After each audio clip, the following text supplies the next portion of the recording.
Good morning વિદ્યાર્થી મિત્રો. ધોરણ 8 SS ચેપ્ટર 3 ભારતમાં રાષ્ટ્રવાદ. તો વિદ્યાર્થી મિત્રો, આપણે ગયા લેક્ચરમાં ભારતમાં રાષ્ટ્રવાદ વિશે, તો ભારતમાં રાષ્ટ્રવાદ કેવી રીતે ફેલાયો, એમાં રાષ્ટ્રવાદ ફેલાવવામાં મહત્ત્વના પરિબળો કયા કયા હતા. એમાં 3 પરિબળો વિદ્યાર્થી મિત્રો આપણે જોઈ ગયા હતા. એ રાજકીય, આર્થિક અને વાહન વ્યવહાર તેમજ સંદેશા વ્યવહાર. હવે પછીનું આગળનું પરિબળ છે શિક્ષણ અને સાહિત્ય. તો શિક્ષણ અને સાહિત્ય દ્વારા ભારતમાં જાગૃતિનો ફેલાવો રાષ્ટ્રવાદની જાગૃતિનો ફેલાવો કેવી રીતે આવે છે તે વિદ્યાર્થી મિત્રો જોઈએ.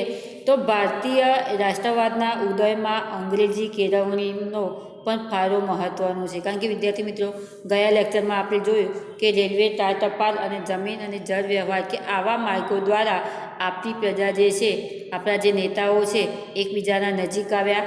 વેપારીઓ, કારીગર વર્ગ એકબીજાના નજીક આવ્યો. એકબીજાની વિચારોની આપલે થઈ અને આપણા જે નેતાઓ છે એ આપણા પ્રજાના તમામ વર્ગો છે એમાં પોતાના વિચારસરણી ફેલાવી શક્યા અને આના કારણે સ્વરાજ્ય સિદ્ધિનો નોંધપાત્ર ફાળો થયો. હવે શિક્ષણ અને સાહિત્ય ક્ષેત્રે કેવી રીતના ફેલાવો થાય છે વિદ્યાર્થી મિત્રો? તો એ જ રીતે અંગ્રેજોએ ભારતમાં અંગ્રેજી કેળવણીનો ફાળો મહત્ત્વ રીતે વિકસાવ્યો હતો. તો આ અંગ્રેજી કેળવણીને કારણે શું થાય છે? તો જુઓ, આ અંગ્રેજી કેળવણીને કારણે પશ્ચિમના વિચારસરણીના દ્વાર ઉઘડ્યા હતા. પશ્ચિમના વિચારસરણીના કેમ વિદ્યાર્થીઓ પશ્ચિમના વિચારસરણીના દ્વાર કહેવામાં આવે છે?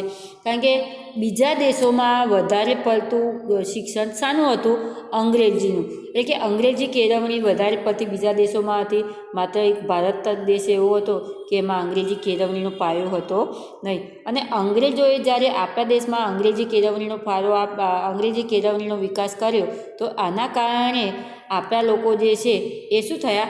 બીજા દેશને સુખ થરી વિચારસરણી વિશે જાણતા થયા. તો જુઓ કે આ કેળવણીના કારણે પશ્ચિમના વિચારસરણીના દ્વાર ઉઘડ્યા. પશ્ચિમની જે વિચારસરણીઓ છે, બીજા દેશોની જે વિચારસરણીઓ છે એના દ્વાર આપણા માટે ઉઘડી ગયા. વિશ્વનું ઘણું ખરું સાહિત્ય અંગ્રેજીમાં હતું. વિશ્વના ઘણું ખરું સાહિત્ય શામાં હતું? અંગ્રેજી કેળવણી કે અંગ્રેજીમાં. કારણ કે વિદ્યાર્થી મિત્રો, એ પણ તમને ખાલી કહી દઉં કે આપણું ગુજરાતી જે છે એ માત્ર ગુજરાત રાજ્ય પૂરતું સીમિત છે. તમે બીજા રાજ્યોમાં જાઓ, હા, એમની પ્રાદેશિક ભાષા તો બોલાય છે અને પ્રાદેશિક ભાષા બોલાય, પરંતુ એ આપણને એમની પ્રાદેશિક ભાષા ન આવડે, પરંતુ જો હિન્દીમાં બોલતા આવડે તો આપણે ચાલે છે. કારણ કે આપણી રાષ્ટ્રીય ભાષા હિન્દી કહેવામાં આવે છે. તો હિન્દીમાં તમે ગમે ત્યાં જઈ માત્ર ગુજરાત મૂકી અને બહારના આઉટ સ્ટેટમાં જાઓ એટલે તમારે ગુજરાત મૂકો એટલે તમારે મૂકી દેવી પડતી હોય છે. કેમ કે આપણા રાજ્ય સિવાય બાકીના બીજા રાજ્યોમાં તમે હિન્દી ચલાવી શકો છો, પરંતુ ગુજરાતી ચલાવી શકતા નથી. કે એમની પ્રાદેશિક ભાષા ન બોલો તો ચાલે, પરંતુ હિન્દી ભાષા તો બોલવી જ પડે.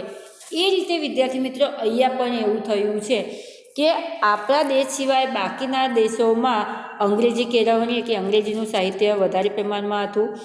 આપણા દેશના લોકો અંગ્રેજી ભાષા શીખ્યા. હવે અંગ્રેજી કેળવણીને કારણે અંગ્રેજોએ જે આપણા દેશમાં અંગ્રેજી કેળવણીનો ફાળો આપ્યો, તો આના કારણે આપણા લોકો શું શીખ્યા? અંગ્રેજી ભાષા શીખ્યા. વિશ્વના પ્રવાહોથી માહિતગાર થયા. જ્યારે અંગ્રેજી શીખ્યા તો આના કારણે આપણા જે લોકો હતા, આપણી પ્રજા હતી, એ લોકો બીજા દેશોની જે વિશ્વના પ્રવાહ કે બીજા દેશોમાં જે બધું ચાલી રહ્યું છે, એમની વિચારસરણી, એમનું રાજકારણ, પોતાના રાજ્યોમાં પોતાનું રાજ્ય કેવી રીતના સ્વતંત્ર છે, તો આ બધાથી અંગ્રેજી ભાષા શીખ્યા પછી આ લોકો વિશ્વના પ્રવાહ કે વિશ્વમાં કેવું ચાલી રહ્યું છે એનાથી માહિતગાર, એટલે કે એનાથી એ લોકો જાણીતા થયા. આ કારણે અમેરિકન સ્વાતંત્ર્ય સંગ્રામમાંથી, લોકશાહીની તથા ફ્રાન્સની ક્રાંતિમાંથી સ્વતંત્રતા, સમાનતા અને બંધુત્વની ભાવનાની પ્રેરણા મળી. તો ભારતીય લોકોને અમેરિકામાંથી સ્વાતંત્ર્ય સંગ્રામની, લોકશાહીની ભાવના, કે અમેરિકા જેવો દેશ અમેરિકા જેવો દેશ સ્વાતંત્ર્ય સંગ્રામમાંથી અને લોકશાહી ધરાવતો દેશ છે એવી માહિતી એમને અમેરિકામાંથી મળી. જ્યારે ફ્રાન્સની ક્રાંતિમાંથી તે ફ્રાન્સની જે ક્રાંતિકારી છે એમાંથી સ્વતંત્ર રીતે કેવી રીતના રહેવું, બધા સમાન કેવી રીતના રહેવું અને બંધુત્વ એટલે કે ભાઈચારો કેવી રીતના વિકસાવવો એ એમને ફ્રાન્સમાંથી જાણવા મળ્યું. આત્મશ્રદ્ધા વધી અને સૌ ભારતના ઉજ્જવળ ભાવિની કલ્પના કરવા લાગ્યા. તો અમેરિકા અને ફ્રાન્સમાંથી એમને શું થયું, પોતાનામાં આત્મશ્રદ્ધા વધે છે અને ભારતના ઉજ્જવળ ભાવિની, ભારતનું જે ઉજ્જવળ ભાવિ એટલે કે ભારતના પ્રગતિના પંથે ચાલવાની ભાવના એમનામાં વિકાસ પામ્યો. દેશની પ્રાદેશિક ભાષાઓમાં નવલકથાઓ, નાટકો, વાર્તાઓ, કાવ્યો અને ગીતો વગેરે લખાયા. હવે આપણા દેશની જે પ્રાદેશિક ભાષાઓ છે એ પ્રાદેશિક ભાષાઓમાં તે નવલકથાઓ લખાઈ, નાટકો લખાયા, વાર્તાઓ લખાઈ, કાવ્યો અને ગીતો વગેરે તે લખાયા. આ સાહિત્યે રાષ્ટ્રભક્તિનો સંદેશ આપ્યો. તો આવા બધા જે નવલકથાઓ, નાટકો, વાર્તાઓ, કાવ્યો અને ગીતો, આ બધું જે સાહિત્યનું સર્જન થયું અને આ સાહિત્યનું સર્જન જ્યારે પ્રજાની પાસે જાય છે તો આ બધાના કારણે શું થાય છે, ભારતની પ્રજામાં સાહિત્ય પ્રત્યેનો પ્રેમ અને સાહિત્યની સાથે સાથે રાષ્ટ્રભક્તિનો સંદેશ એ લોકોને મળ્યો. તો આ રીતે શિક્ષણ અને સાહિત્ય કેવી રીતના વિકાસ થયો તે જોયું કે અંગ્રેજીને કેળવણીને કારણે આપણો દેશ અંગ્રેજી ભાષા શીખ્યો. અંગ્રેજી ભાષાથી માહિતગારથી વિશ્વના પ્રવાહોથી તે માહિતગાર થયો. અમેરિકાના સ્વાતંત્ર્ય સંગ્રામની લોકશાહીની અને ફ્રાન્સીના સ્વતંત્રતા, સમાનતા અને બંધુત્વની ભાવનાની પ્રેરણા મળી. અને એ રીતે આપણા દેશમાં નવલકથાઓ, નાટકો, વાર્તાઓ, કાવ્યો અને ગીતો વગેરે લખાયા અને આ બધા સાહિત્યના કારણે આપણા દેશની રાષ્ટ્રભક્તિનો સંદેશ મળ્યો. હવે વર્તમાનપત્રો દ્વારા કેવી રીતે આપણા દેશમાં ફેલાવો થયો તો જોઈએ. રાષ્ટ્રીય ચેતના ફેલાવવામાં વર્તમાનપત્રો નોંધપાત્ર હિસ્સો આપ્યો. કારણ કે વિદ્યાર્થી મિત્રો, અત્યારે તમને ખાલી વાત કરી નાખું કે અત્યારે કઈ સમાચાર હોય, સીધા સામાન્ય કોરોનાની જ વાત કરીએ કે કોરોના ફેલાયો છે, કયા દેશમાં શું થયું તે જાણકારી ક્યાંથી મળે કે આપણે કંઈ બીજા દેશમાં જવાના નથી. આપણે ભારતની જ વાત કરીએ તો આપણે બીજા રાજ્યમાં જવાના નથી. ભારતની આપણે ગુજરાતની વાત કરીએ તો ગુજરાતમાં કઈ જગ્યાએ કેટલા કેસો છે, કઈ જગ્યાએ સારવાર કઈ રીતના મળે છે, શું થાય છે, આ બધું શાના દ્વારા વધારે મળે છે, એક વર્તમાનપત્રો એટલે કે સમાચાર દ્વારા આપણને વધારે જાણકારી મળે છે. તો અહીંયા પણ રાષ્ટ્રીય ચેતનાના ફેલાવવા માટે તે વર્તમાનપત્રો જે છે એ વર્તમાનપત્રો તે નોંધપાત્ર હિસ્સો આપે છે કે નોંધપાત્ર પ્રદાન કર્યું.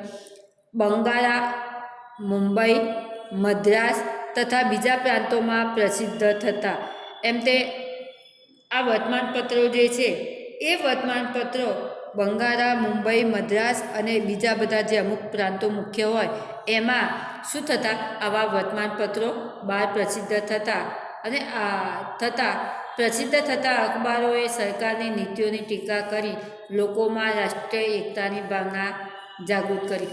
તે આવા અખબારોમાં જે સરકારની નીતિઓ, જે અંગ્રેજી શાસકોની જે નીતિઓ છે એમની નીતિઓ વિશેની શું થતી, આ અખબારોમાં ટીકા કરવામાં આવતી કે આવા વર્તમાનપત્રોમાં એની ટીકા કરવામાં આવતી. અને આવી ટીકાઓના કારણે આપણી જે શિક્ષિત અને હોશિયાર પ્રજા, બુદ્ધિશાળી પ્રજા છે એ લોકોએ વાંચન કરી અને આના કારણે એ લોકોની જે ભાવના છે એ ભાવના વિશે એમને જાણ્યું અને આપણામાં શું થયું, એક રાષ્ટ્રીય ભાવનાની જાગૃતિ થઈ. હવે ભારતનો ભવ્ય વારસો કેવી રીતે છે તો એ જોઈએ વિદ્યાર્થી મિત્રો. તો એમાં પાશ્ચાત્ય પુરાતત્વવિદ એલેક્ઝાન્ડર કનિંઘહામ તથા તેના મદદનીશોએ ભારતના અનેક પ્રાચીન સ્થળોએ ખોદકામ કર્યા. તો શું કહે છે અહીંયા આપણે આ બધા ટૉપિકો તો વિદ્યાર્થી મિત્રો તમને ખબર પડી જાય કે રાજકીય રીતે કેવી રીતના રાષ્ટ્રવાદની ભાવના જાગી, આર્થિક રીતે રાષ્ટ્રભાવની ભાવના કેવી રીતના જાગી, વાહન અને સંદેશા વ્યવહારમાં પણ રાષ્ટ્રભાવના કેવી રીતના જાગી, શિક્ષણ અને સાહિત્ય રીતે પણ કેવી રીતના રાષ્ટ્રભાવની ભાવના જાગી અને વર્તમાનપત્રો દ્વારા પણ કેવી રીતના ભાવના જાગી.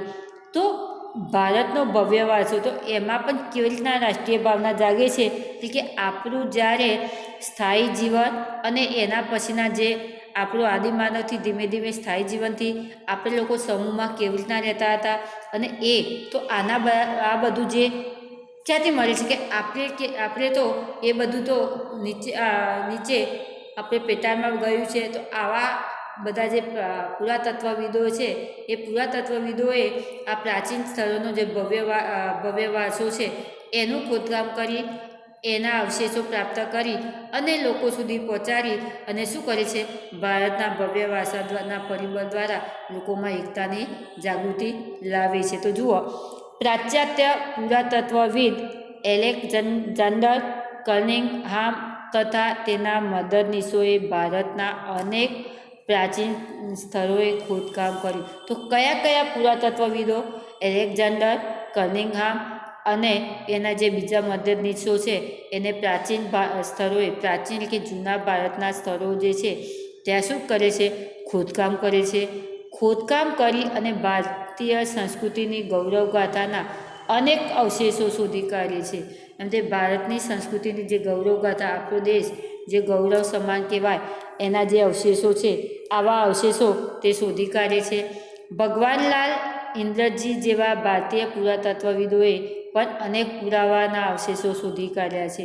અને એ સિવાય ભગવાનલાલ ઇન્દ્રજી જેવા જે ભારતીય પુરાતત્વો છે તો એમને પણ આપણા ભારતના જે પુરાના કે જૂના અવશેષો છે એમને પણ શોધી કાઢ્યા.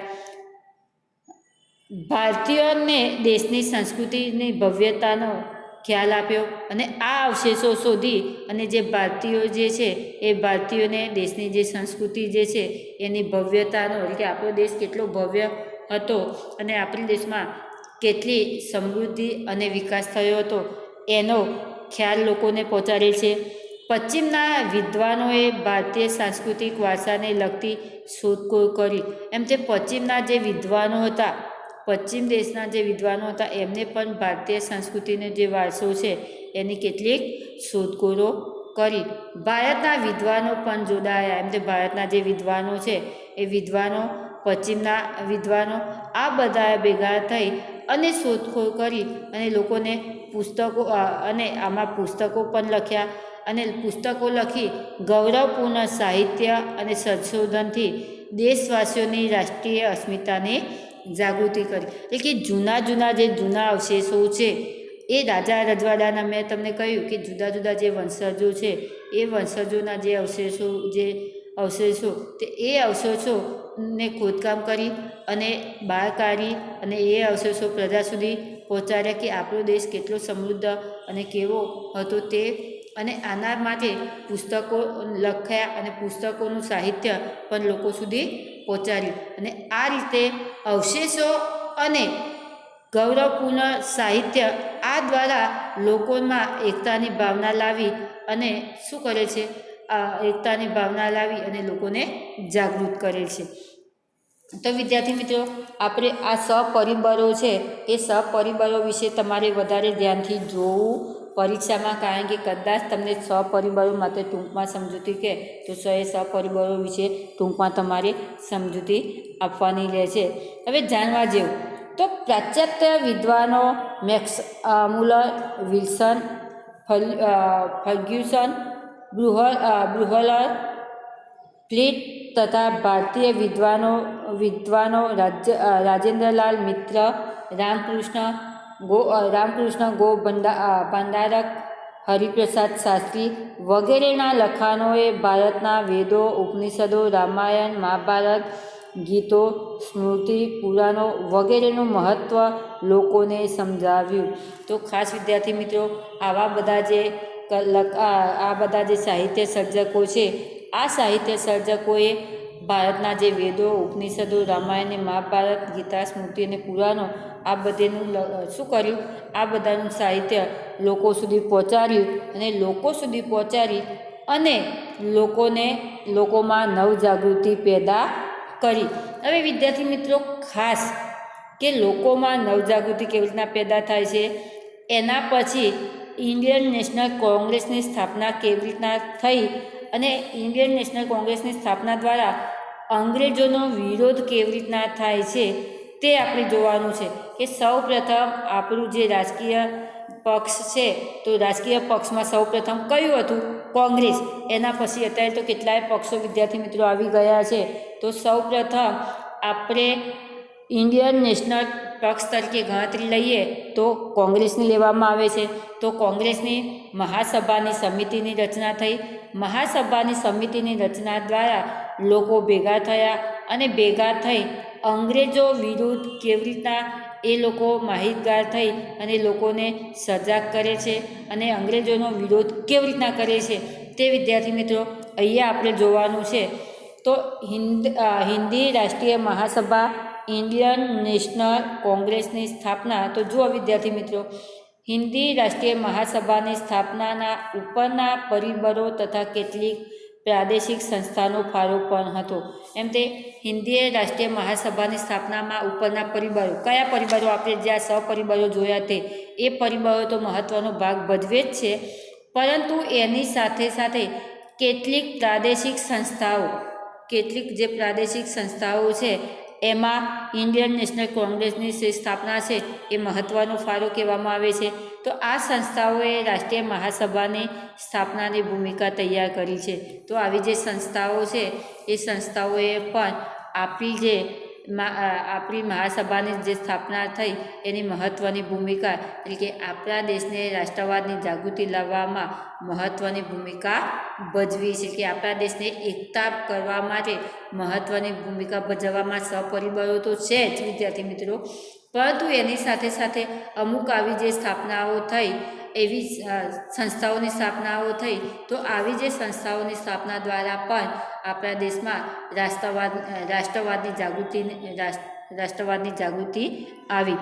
તો હિન્દી રાષ્ટ્રીય મહાસભાની અગાઉ પ્રાદેશિક સંગઠનો, કયા પ્રાદેશિક સંગઠનો હતા? તો Bengal British Indian Society Kolkata, Madras native Sabha Chennai, Indian Association Kolkata, Bombay Association Mumbai અને સાર્વજનિક સભા. તો કઈ સભાઓ વિદ્યાર્થી મિત્રો? ઇન્ડિયન નેશનલ સંસ્થા તો ખરી, એ સિવાય બીજા કઈ સભાઓ યોજાઈ? તો એની અંદર Bengal British Indian society, Madras native Sabha, Indian association, Bombay association અને સાર્વજનિક સભા. તો આ બધા દ્વારા પણ આપણી લોકોની રાષ્ટ્રીય જાગૃતિની ભાવનામાં ફાળો ભજવ્યો. તો એની અંદર વિદ્યાર્થી મિત્રો આપણે જોઈએ કે સર એલન ઓક્ટેવિયન હ્યુમ નામના નિવૃત્ત અંગ્રેજી અધિકારીને ખાતરી થઈ ચૂકી હતી કે બ્રિટિશ સામ્રાજ્ય ઉપરથી દેખાય એટલું સલામત નથી. વિદ્યાર્થી મિત્રો અહીંયા શું કહે છે કે આપણામાં નવજાગૃતિ આવી અને નવજાગૃતિને કારણે આ જે અંગ્રેજો છે એ અંગ્રેજોમાં પણ અંદરથી શું થવા લાગ્યો? ડર થવા લાગ્યો. કયો ડર? કે હવે આપણી જે અંગ્રેજ શાસન છે એ અંગ્રેજ શાસન હવે વધારે સલામત છે નહીં, કારણ કે ભારતમાં શું થવા લાગ્યું? હવે એકતા થવા લાગી છે. તો એકતાને કારણે એ લોકોમાં શું થવા લાગે છે? હવે ડર જેવી ભાવના જાગૃત થાય છે અંદરથી.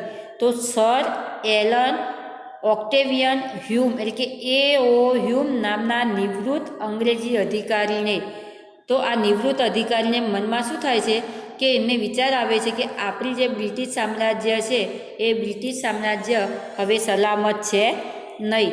તેઓ માનતા કે જનતામાં ફેલાયેલ અસંતોષને ઘટાડવામાં નહીં આવે તો 1857ના સ્વાતંત્ર્ય સંગ્રામ જેવી ઘટના ફરીથી પણ બની શકે.